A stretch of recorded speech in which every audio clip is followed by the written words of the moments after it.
Perkenalkan, nama saya Dina Jiporalase dengan NIM 2302110881.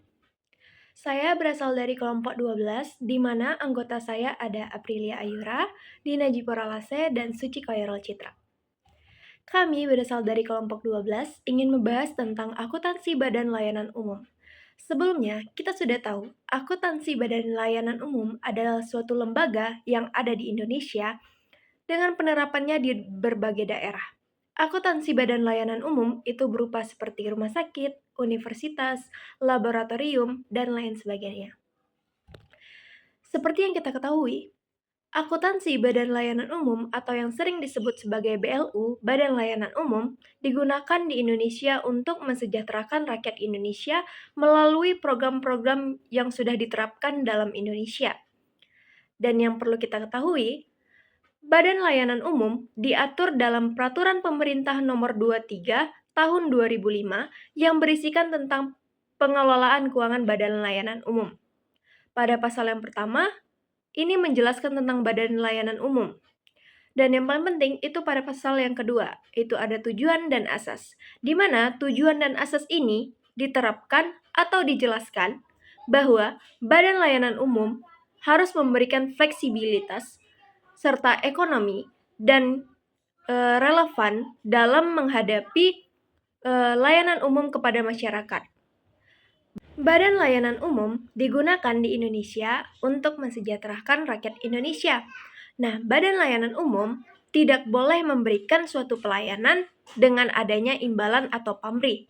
Karena Badan Layanan Umum adalah suatu lembaga yang diberikan atau diamanatkan tanpa meminta pamrih dari masyarakat Indonesia yang dilayaninya.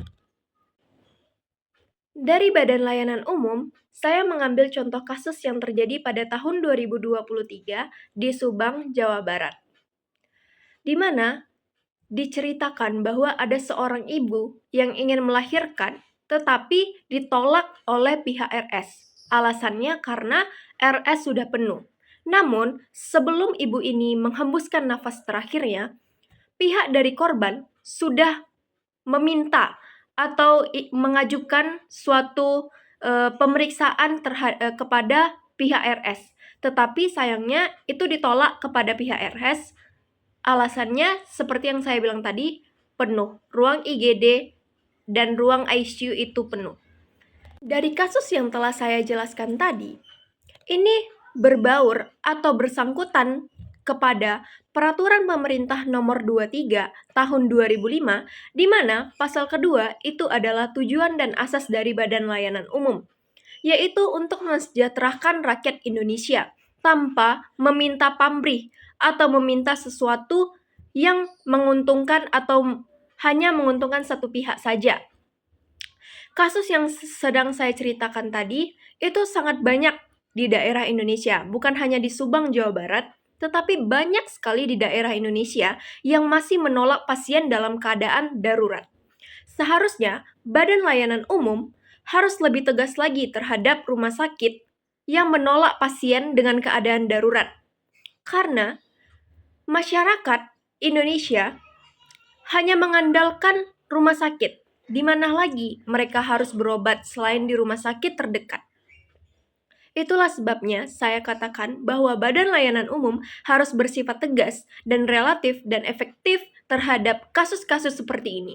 Bukan hanya sekali atau dua kali, tetapi sering terjadi di berbagai Indonesia.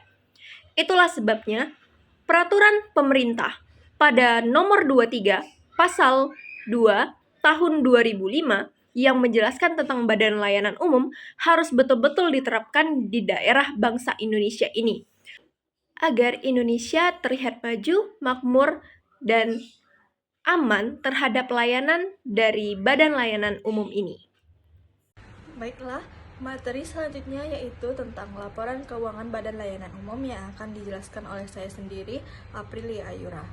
Laporan keuangan Badan Layanan Umum ini mencakup berbagai informasi keuangan yang relevan, seperti pendapatan, pengeluaran, aset, dan kewajiban, yang dapat membantu kinerja finansial serta pengambilan keputusan yang tepat. Laporan keuangan Badan Layanan Umum ini terbagi menjadi 4. Yang pertama yaitu laporan laba bersih. Laporan laba rugi adalah ringkasan dari pendapatan dan pengeluaran suatu badan layanan umum selama periode tertentu. Akun-akun tersebut mencakup pendapatan operasional.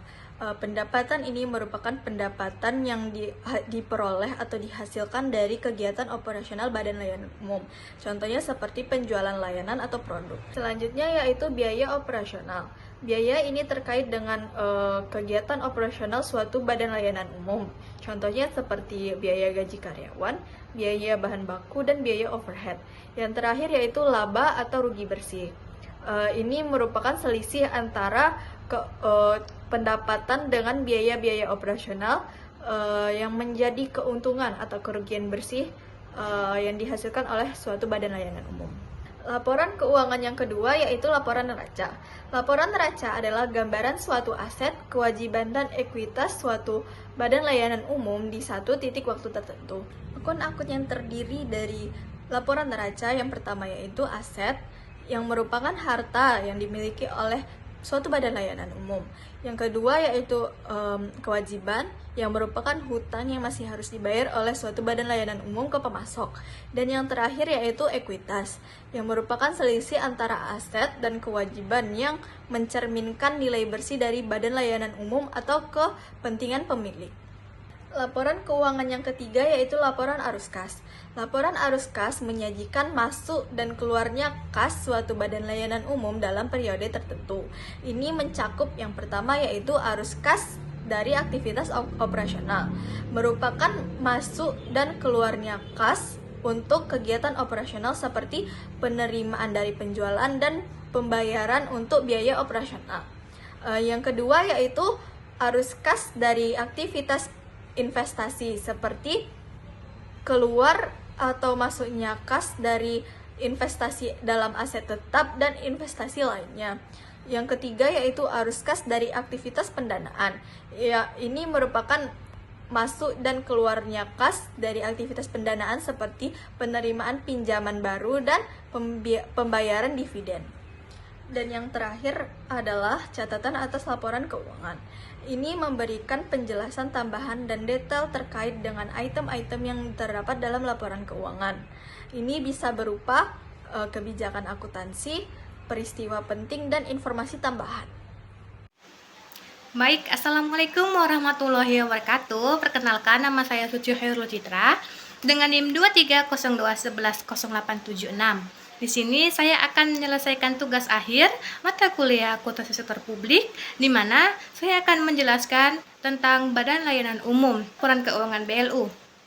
Laporan keuangan BLU ini mencakup berbagai informasi keuangan yang relevan, seperti pendapatan, pengeluaran, aset, kewajiban, yang membantu dalam pemantauan kinerja finansial serta pengambilan keputusan yang tepat.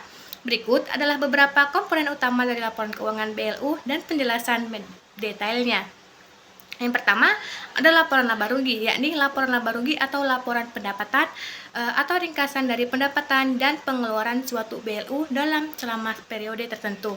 Ini mencakup pendapatan operasional, pendapatan yang diperoleh dari kegiatan operasional BLU seperti penjualan layanan atau produk. Selanjutnya ada biaya operasional, biaya yang terkait dengan operasional BLU seperti gaji karyawan, biaya bahan baku, dan biaya overhead. Dan yang terakhir itu adalah laba rugi, sisi antara pendapatan operasional dan biaya operasional yang menunjukkan keuntungan atau kerugian bersih yang dihasilkan oleh BLU. Yang ketiga itu adalah laporan arus kas. Laporan arus kas menyajikan informasi tentang arus masuk dan keluar kas dari suatu BLU selama periode tertentu. Ini mencakup arus kas dari aktivitas operasional, masuk dan keluarnya kas dari kegiatan operasional BLU seperti penerimaan dan penjualan dan pembayaran untuk biaya operasional. Selanjutnya itu ada arus kas dari aktivitas investasi kas yang dikeluarkan dan diperoleh dari investasi dalam aset tetap atau investasi lainnya. Yang terakhir itu ada arus kas dari aktivitas pendanaan. Kas yang diperoleh atau dikeluarkan dari kegiatan pendanaan seperti penerimaan pinjaman baru atau pembayaran dividen. Yang keempat, ada catatan atas laporan keuangan. Catatan atas laporan keuangan memberikan penjelasan tambahan dan detail terkait dengan item-item yang terdapat dalam laporan keuangan. Ini bisa berupa kebijakan akuntansi, penjelasan tentang kebijakan dan metode akuntansi yang digunakan dalam penyusunan laporan keuangan.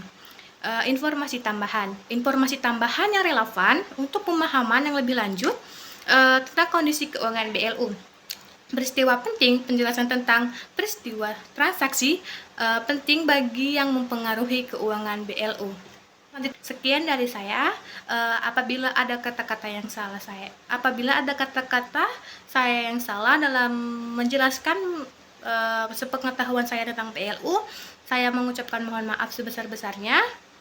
Dan apabila ada kekurangan dalam saya menjelaskan materi tentang Badan Layanan Umum, saya meminta maaf juga. Saya sudahi dengan wassalamualaikum warahmatullahi wabarakatuh.